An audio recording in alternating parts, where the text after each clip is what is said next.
पिछले एपिसोड में हमने देखा था कि जेनरन और सिस्टर जाओ दोनों शेनमू पीक की तरफ बढ़ रहे थे। वहां पर जाने के लिए उन्हें सारे खतरों को पार करके शेनमू पीक के अंदर जाना होगा। तो वो वहां पर अपनी पूरी जान लगा रहे होते हैं। जहां पर सिस्टर जाओ जैसे अपनी हिम्मत हारती है तो जेनरन अपनी पावर का इस्तेमाल करते हुए सिस्टर जाओ को खुद ही शेनमू पीक के अंदर ले आता है। उसी के साथ साथ उसने सिस्टर जाओ को ये भी बताया था कि उसके पास जो रिंग वाली स्वॉर्ड है वो ओरिजिनल जेनरन की स्वॉर्ड है, जो कि पहला वाला जेनरन था। और जैसे सिस्टर जाओ अपनी ओरिजिनल वाली स्वॉर्ड की मदद से शेनमू पीक को एक्टिवेट करने की कोशिश करती है तो वो एक्टिवेट हो जाता है, जिससे सभी को पता चल चुका था कि सिस्टर जाओ और जेनरन दोनों शेनमू पीक के अंदर पहुंच चुके हैं। जिसके बाद यहाँ से ये एपिसोड शुरू होता है। तो इस एपिसोड की शुरुआत में जेनरन और सिस्टर जाओ दोनों शेनमू पीक के अंदर ही आराम से बैठे हुए थे। जेनरन जो था उसे चाय पीने का मन था, तो वो सोच रहा था कि क्या पता यहाँ पर सिस्टर जाओ उसे चाय निकाल के दे, लेकिन सिस्टर जाओ तो उसको चाय निकाल के देती ही नहीं। और काफी देर तक इंतजार करने के बाद जब सिस्टर जाओ उसे चाय निकाल कर नहीं देती तो जेनरन अपनी ही पावर का इस्तेमाल करते हुए चाय निकाल लेता है। इस चीज को देखकर सिस्टर जाओ एकदम हैरान हो जाती है कि अरे जेनरन, तुमने ये ऐसे कैसे किया? मेरे पास भी तुम्हारी तरह ब्रेसलेट वाली स्वॉर्ड है, लेकिन मैं इस तरह से किसी भी चीज को कंट्रोल नहीं कर सकती। लेकिन तुम तो बड़ी आसानी के साथ चाय के कप को दूर से ही कंट्रोल करते हुए चाय निकाल रहे हो। ये बड़ी कमाल की चीज है, मुझे भी बताओगे कि तुमने ये कैसे किया? जेनरन कहता है मैं नहीं बताऊंगा, ये एक टॉप सीक्रेट है और मैं अपना सीक्रेट किसी को नहीं बताता। सिस्टर जाओ कहती कि हाँ मुझे पता है, तुम्हारे पास ना बहुत ज्यादा सीक्रेट है, तुम तो एक सीक्रेट का पिटारा हो और अपना सीक्रेट किसी को नहीं बताते। तभी तो अपनी असली आइडेंटिटी नहीं बता रहे कि तुम कौन हो, कहाँ से आते हो, तुम्हारे पास इस तरह की पावर कैसे आई। जेनरन कहता है कुछ चीजों का ना जानना ही बेहतर होता है। जब जरूरत पड़ती है ना तो अपने आप वो चीजें समझ में आने लगती है, लेकिन अभी जितना तुम जान रही हो उतना ही तुम्हारे लिए बहुत है। जिस पर सिस्टर जाओ कहती है ठीक है कोई बात नहीं, नहीं बताना तो मत बताओ। मैं तुमसे ये कहना चाह रही थी कि तुम्हें पता है मेरी लाइफ में मेरा रोल मॉडल सिर्फ एक ही बंदा था और वो है मास्टर जेन। मैं बचपन में सोचा करती थी कि मैं बड़ी होकर मास्टर जेन की इस शेनमू पीक के अंदर आऊंगी और यहाँ पर मैं उनके साथ ही अपनी कल्टीवेशन वगैरह सीखूंगी। लेकिन देखो आज के दिन मैं उनके शेनमू पीक के अंदर तो आ चुकी हूँ, लेकिन वो मेरे साथ नहीं है। लेकिन कुछ भी हो, मुझे यहाँ पर आकर बहुत अच्छा फील हो रहा है। ऐसा लग रहा है कि मैं अपनी असली जगह पर पहुंच गई जहाँ पर मुझे आना चाहिए था।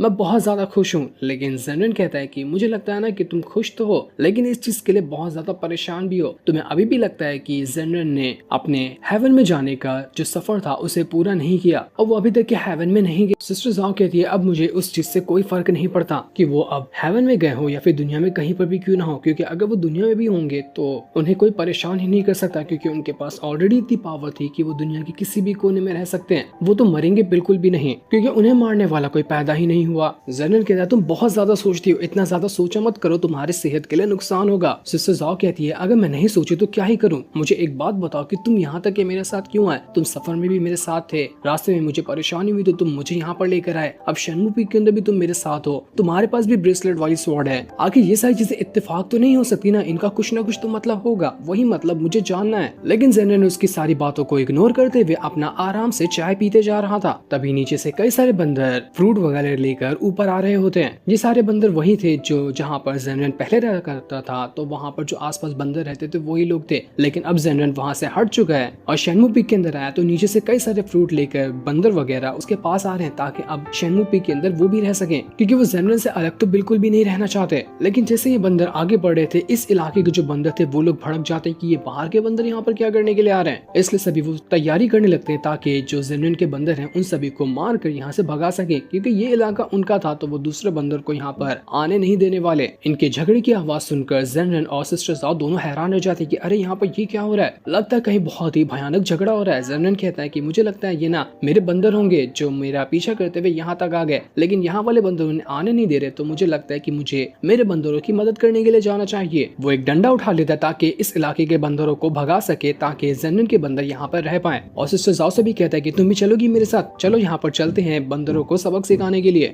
बहुत मजा आएगा, बंदरों की फाइट देखेंगे। लेकिन सिस्टर जाओ उसके लिए मना कर देती कि नहीं मैं बंदरों की फाइट में नहीं चाहती, तुम्हें जाना है तो तुम ही जाओ। जेनरन कहता हाँ मैं बिल्कुल जाऊंगा ना, क्योंकि ये मेरे बंदर है और इतना दूर से मेरे लिए फ्रूट वगैरह ला रहे तो मैं इनके लिए इतना तो कर ही सकता हूँ। तो वो वहाँ से अपने बंदरों को बचाने के लिए चला जाता है। दूसरी तरफ हम शेरलॉक को देखते हैं जो अपने पीक के अंदर बहुत अच्छा परफॉर्मेंस दिखा रहा था, इस वजह से वो प्रमोट हुआ जा रहा होता है। उसी के साथ साथ लिन को यहाँ पर जबरदस्ती अंडरवर्ल्ड में शामिल कर दिया गया था ताकि वहाँ का अंडरवर्ल्ड का जो मास्टर है वो उसे अपने सेक्ट में शामिल कर सके। वो वहाँ पर शामिल तो हो जाता है, लेकिन लिन ये चाह रहा था कि वो जो भी सीखेगा वो बस अपने मास्टर जेनरन से सीखेगा, क्योंकि जेनरन की बात उसे बहुत ज्यादा पसंद आ चुकी थी। तो एक दिन वो अंडरवर्ल्ड से भाग जाता है और सीधा शेनमू पीक के अंदर आ जाता है ताकि वो जेनरिन से कह सके कि आप मुझे अपना प्लीज डिसेबल बना लो, मैं जो भी सीखना चाहता हूँ वो आपसे ही सीखना चाहता हूँ। सिस्टर जाओ इस चीज के लिए बिल्कुल भी तैयार नहीं होती क्योंकि यहाँ पर उन दोनों के अलावा कोई और नहीं आ सकता था, क्योंकि टेस्ट पूरा करने वाले को यहाँ पर आया जाता है, लेकिन लिन ने तो कोई भी टेस्ट पूरा किया ही नहीं। इस चीज को सुनकर लिन बहुत ज्यादा उदास हो चुका था कि अब तो मैं मास्टर जेनरिन से कुछ भी नहीं सीख पाऊंगा। उसे उदास देखकर जेनरिन जो होता है वो कहता है कि ठीक है, तुम यहाँ पर शेनमू पीक के अंदर तो नहीं आ सकते ना, तो तुम आसपास जंगल का बहुत बड़ा इलाका है तो तुम वहां चले जाना, वहां पर मेरे बंदर भी रहा करते हैं, जब भी मुझे मौका मिलेगा मैं तुम्हारे पास आ जाऊंगा और तुम्हें कुछ सीखना होगा तो मैं तुम्हें वो सिखा दूंगा। लिन ये सुनकर एकदम ज्यादा खुश हो चुका था कि अरे वाह तो बहुत मजा आएगा, आखिरकार जेनरिन ने मुझे अपना डिसेबल एक्सेप्ट कर लिया, ये तो बहुत अच्छी बात है। सिस्टर ज़ॉब बहुत कोशिश करी थी लेकिन उसे समझ ही नहीं आ रहा होता है कि जेनरिन किस तरह की पर्सनैलिटी वाला बंदा है, क्या वो एकदम हीरो टाइप का बंदा है या फिर वो एकदम बड़ा ही विलन होगा जो बहुत सारी चीजों को अपने अंदर छुपा कर रखा है। कभी अचानक से तो इतना ज्यादा पावरफुल दिख जाता है, कभी अचानक से एकदम कमजोर दिखता है। आखिर इसका मकसद क्या है यहाँ पर आने का, ये किस मकसद से यहाँ पर आया है, इसके बारे में मुझे कुछ भी नहीं पता, लेकिन हाँ मैं इसके बारे में जानकारी निकाल कर रहूंगी और जेनरिन की ए से लेकर जेड तक की सारी आइडेंटिटी के बारे में जान लूंगी। वो यहाँ पर जेनरिन को टेस्ट करने के लिए उससे कहती कि जेनरिन तुम्हें पता है मैंने सुना था ना कि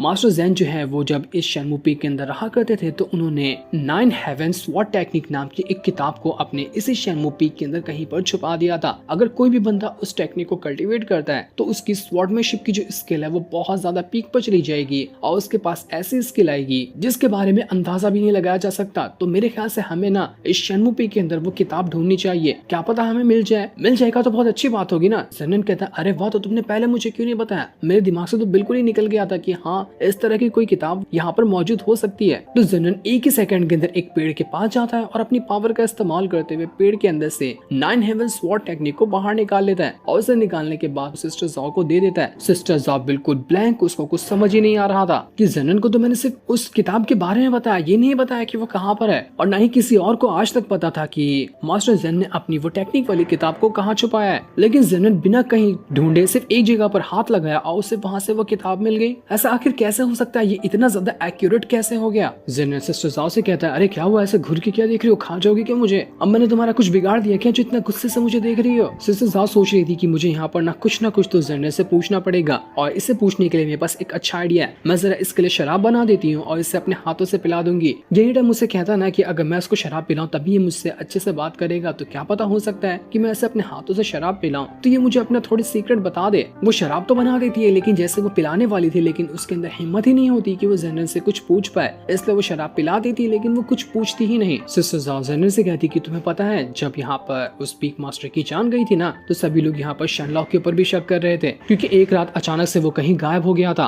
जेनरिन बताता है हाँ मुझे पता है वो गायब हो गया था और गायब होकर कहीं और नहीं गया था बल्कि मेरे पास ही आया था। मैंने उसको उसके मुंह पे एकदम साफ साफ बता दिया कि पीक मास्टर को मैंने मारा है, अब चाहे वो ये बात किसी और को बता दे या अपने दिल में रखे। सिस्टर जॉ कहती है कि साफ साफ अपने अपना सीक्रेट उसे बता दिया कि आपने ही पीक मास्टर को मारा है, तो आपको डर नहीं लगा क्या, इतनी सीरियस सिचुएशन में आप इतने ज्यादा काम कैसे रह सकते हो। जेनरिन कहता है देखो मुझे पता है तुम्हारे दिल में बहुत सारे डाउट आ रहे होंगे लेकिन जितना तुम डाउट को दबा कर रखोगी और धीरे धीरे उसे समझने की कोशिश करोगी ना तो तुम्हें खुद ब खुद पता चलने लग जाएगा कि आखिर यहाँ पर हो क्या रहा है। तुम्हारा सबसे मेन डाउट है कि मास्टर जेन हेवन में नहीं गया, वो अपने हेवन में जाने के प्रोसेस में फेल हो चुका था ना, तो ठीक है मैं तुम्हारी मदद करता हूँ, हम दोनों मिलकर पता लगाएंगे कि वो हेवन में गया है या नहीं गया। जेनरिन खुद चाह रहा था कि ताकि वो जान सके कि क्या पता उसके जो हेवन में जाने के प्रोसेस में ऐसी कौन सी गड़बड़ी आ गई थी जिस वजह से वो हेवन में नहीं जा पाया, तो वो भी यहाँ पर सिस्टर जॉ की मदद कर रहा था ताकि क्या पता उसे पता चल जाए मेन वजह जिसकी वजह से वो हेवन में नहीं जा पाया था। इस वजह से दोनों सबसे पहले उस जगह पर आते हैं जिस जगह को हमने एपिसोड 1 में देखा था, जहाँ पर सिस्टर जॉ बैठी हुई थी और उसके सामने एक डीमन बैठा था जिसे सिस्टर जॉ बाकियों ने पकड़ कर रखा था। वही डीमन था ना जो कहने के लिए आया था कि वो रोक देगा मास्टर जेन को हेवन में जाने के लिए। तो सिस्टर जॉ उसे डीमन की सारी कही हुई बात यहाँ पर जेनरिन को बता रही थी कि मुझे उस डीमन के ऊपर डाउट था कि हो सकता है उसने ही कुछ गड़बड़ की हो मास्टर जेन को हेवन में जाने के लिए। जेनरिन कहता है कि इस तरह के डीमन ना सबसे ज्यादा अंडरवर्ल्ड के अंदर जो पीक है वहीं पर आते हैं, लेकिन मुझे नहीं लगा कि अंडरवर्ल्ड पीक के अंदर का कोई ऐसा डीमन जिसके अंदर इतना जिगरा होगा कि वो दूसरे पीक के मास्टर को हेवन में जाने से रोक दे। सिस्टर जॉ कहती है कि मास्टर मैंग ने उस टाइम पे बिना कुछ सवाल के सीधा का सीधा उस डीमन को मार दिया था और उसके बाद से कोई जांच भी नहीं की गई कि आखिर वो डीमन कौन था, कहां से आया था और उसे क्यों मार दिया गया। ऊपर से एक और बात, जब मास्टर जेन हेवन में जाने वाले थे तो मैंने एक आवाज सुनी थी जो कि उनकी तरफ से ही आ रही थी। वो एक थोड़ी सी दर्द भरी आवाज थी जिसे मैंने सुना था। मैं ये तो नहीं कह सकती वो आवाज में क्या कहना चाह रहे थे, लेकिन वो आवाज थोड़ी ज्यादा उदास कर देने वाली थी। यही वजह से मुझे डाउट लग रहा है कि क्या पता शायद मास्टर जेन हेवन में नहीं जा पाए हो। जेनन एकदम हैरान रहता है कि आखिर तुमने जो आवाज सुनी थी वो कैसी आवाज थी, कुछ भी पता चला तुम्हें कि वो क्या बोलना चाह रहे थे। सिस्टर जाओ कहती कि नहीं, कुछ भी मुझे पता नहीं चला, लेकिन मैं ऐसे तो हार नहीं मानूंगी। मैं अपने जो मास्टर है जेन उनके बारे हर एक चीज की जानकारी निकालूंगी। मैं जानना चाहती हूँ कि उनके साथ क्या हुआ, क्योंकि मैं एक ऐसी जिसे उन्होंने अपना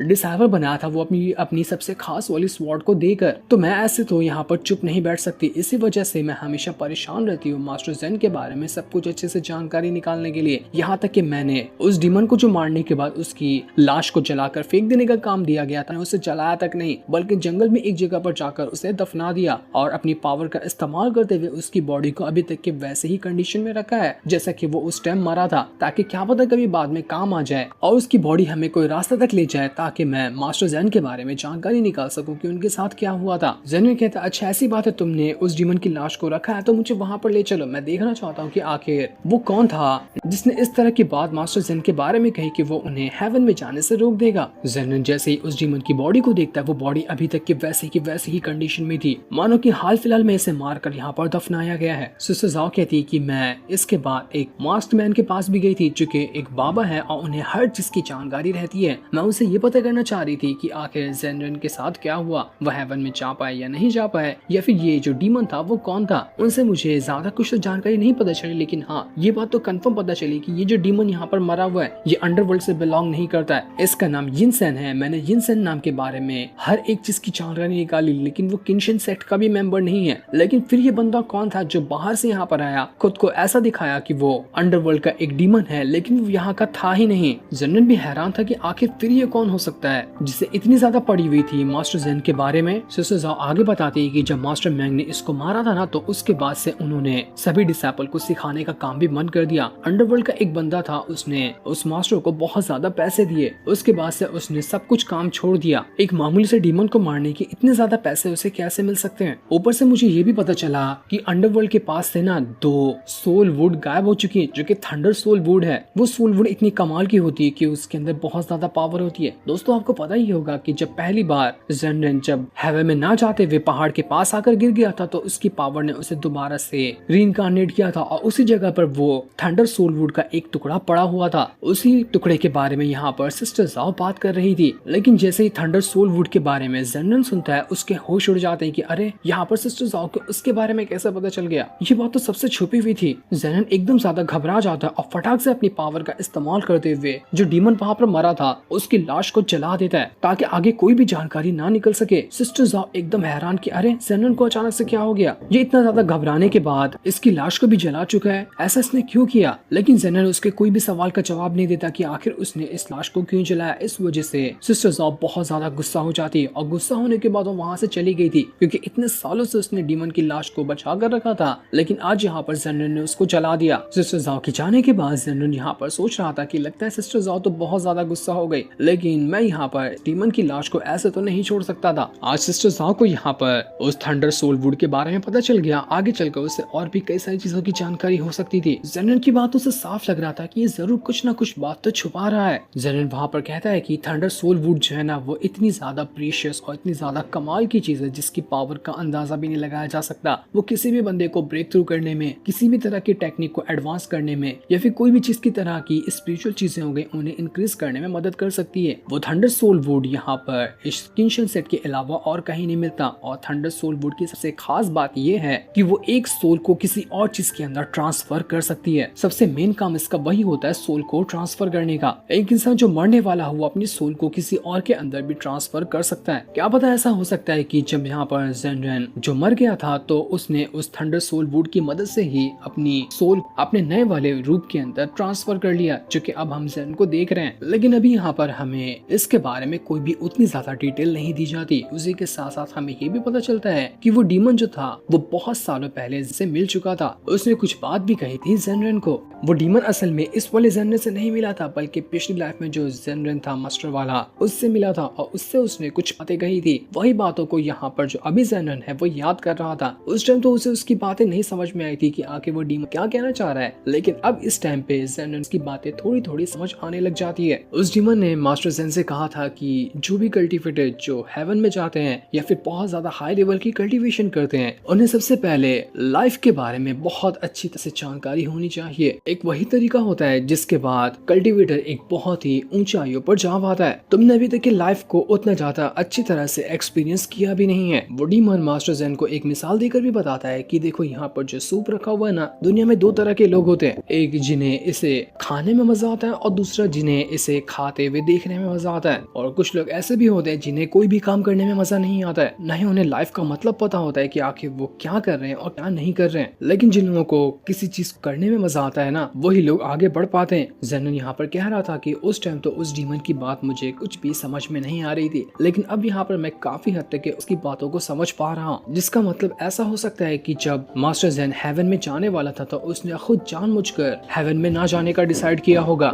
और अपना हेवन में जाने का प्रोसेस जानबूझ के तोड़ दिया ताकि वो वहाँ पर से एक और नई लाइफ की शुरुआत कर सके और नई लाइफ को अपनी अलग तरह से जीने की कोशिश करेगा। इसी वजह से हो सकता है कि उसने उस थंडर सोल वुड का इस्तेमाल किया और अपनी पुरानी वाली बॉडी जो कि मास्टर जेन की थी उसके अंदर से अपनी सोल को बाहर निकालते हुए अपनी नई वाली बॉडी जो कि जेनन की थी उसके अंदर ट्रांसफर कर लिया ताकि जेनन के हिसाब से वो नई तरह से अपने लाइफ को गुजार सके। लेकिन ये बात तो अभी कंफर्म नहीं थी, ये मैंने सिर्फ एक अंदाजा लगाया। हो सकता है आगे आने वाले एपिसोड में ये बात कंफर्म भी हो, लेकिन अभी के लिए तो जेनन एकदम मिस्ट्री बनकर रह चुका है कि आखिर ये बंदा है कौन और ये चाहता क्या है। दिखता तो बिल्कुल हीरो जैसा है, हीरो जैसे काम भी करता है, या फिर हो सकता है कि अंदर से वो कोई विलन हो, एक ऐसा इंसान जिसके बारे में कुछ सोचा भी ना गया हो वैसा निकलकर वो सामने आ जाए। वो डीमन जेनन को ये भी बताता है कि दुनिया में और भी बहुत सारे लोग होते हैं जो एक ही नॉर्मल तरह से अपनी लाइफ को गुजारना पसंद करते हैं, लेकिन उन्हीं में कुछ ऐसे भी लोग होते हैं जो लोग सीक्रेट निकाल लेते हैं या कोई शॉर्टकट निकाल लेते हैं। तो वो इंसान के ऊपर डिपेंड करता है कि वो जैसे भेड़ बकरियों की तरह वही रास्ते पे चले जिस पे सब लोग चलते हैं, या फिर वो कोई नया रास्ता ढूंढ निकाले जिस रास्ते पे बहुत कम लोग चलते हैं। जब तक कोई ऐसा लाइफ में सीक्रेट या फिर कोई अनोखा रास्ता नहीं निकालता है ना, तब तक कि वो बंदा आगे नहीं जा पाता। मैं भी उन्हीं में से एक ऐसा इंसान हूँ जिस रास्ते पे लोग सीधा चलते हैं उसी रास्ते से मैं उल्टा चलते हुए आ रहा हूँ। वो डीमन बहुत ही अलग तरह के मुहावरे वाली बात कर रहा था जिसे समझना भी काफी ज्यादा मुश्किल होगा। जेनन बस यहाँ पर उसकी बातों को एकदम से सुन रहा था और उसकी बातों के मतलब को जानने की कोशिश कर रहा था। लेकिन जेनन का क्या सीक्रेट है जिसे उसने अभी तक के किसी को नहीं बताया, और असल में जेनन है ही कैसा बंदा, इसके बारे में अभी हमें कुछ भी नहीं बताया जाता। हो सकता है आगे आने वाले एपिसोड में हमें जेनन का सीक्रेट पता चले कि वो जानबूझकर हेवन में नहीं जाना चाहता था या फिर कुछ तो कुछ गड़बड़ हुई थी। लेकिन जो भी है जेनन बंदा तो बड़ा ही इंटरेस्टिंग है। जितना इसके बारे में जानने की कोशिश करो उतना ही ज्यादा कंफ्यूजन क्रिएट होती है। तो देखना इंटरेस्टिंग होगा कि जेन के बारे में हमें आगे क्या ही पता चलता है। जो जिन दिखाते ही ये एपिसोड यहीं पर एंड हो जाता है। Thanks for watching.